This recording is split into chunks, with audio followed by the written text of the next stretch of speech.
I can't even imagine what the suicide and homicide and just the rates of depression, and accidental deaths due to overdose are going to look like in the future.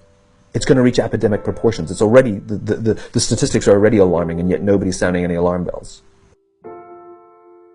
Parents have to intervene. We have to stop giving our kids free access to social media and phones at young ages. They are not ready for it. Their minds cannot cope with the dopamine.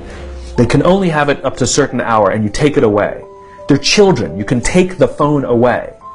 We've got to intervene as parents. But as companies, we now have to deal with the influx of kids that are coming into our companies with addiction. Watch, I see it all the time. Walk through any office. You'll see the older employees have their phones on the sides of their computers as they're working. You'll see the youngest employees have their phones face up in front of their keyboards between their arms as they're working. And this is how they work.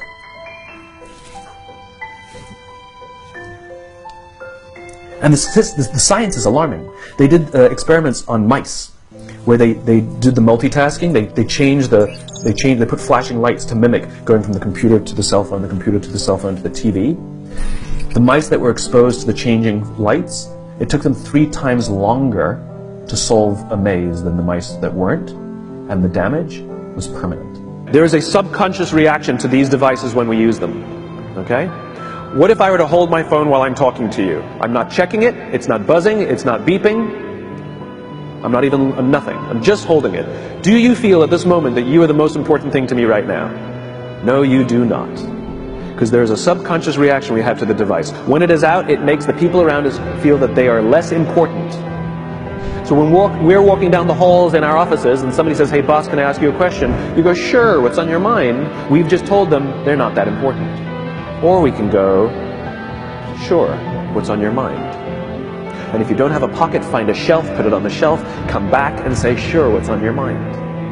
When we show up to a meeting, or a lunch, or a dinner, with our colleagues, our clients, or our friends, or our families, and we put the phone on the table, we have announced to everyone in the room that they are not that important to us.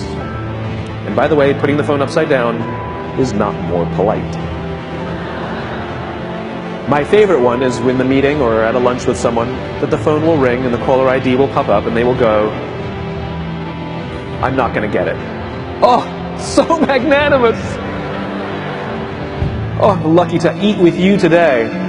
Or they could just put the damn thing away. You can tell how addicted we are. When somebody pulls out their phone when you're with them, how uncomfortable does that make us feel? You're walking down the street with someone, they pull their phone out. We feel stupid, so what do? We pull our phones out.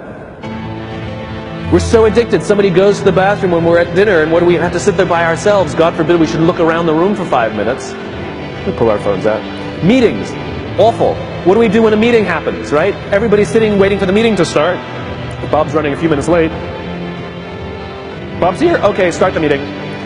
Do you know when relationships are built? All that in between time.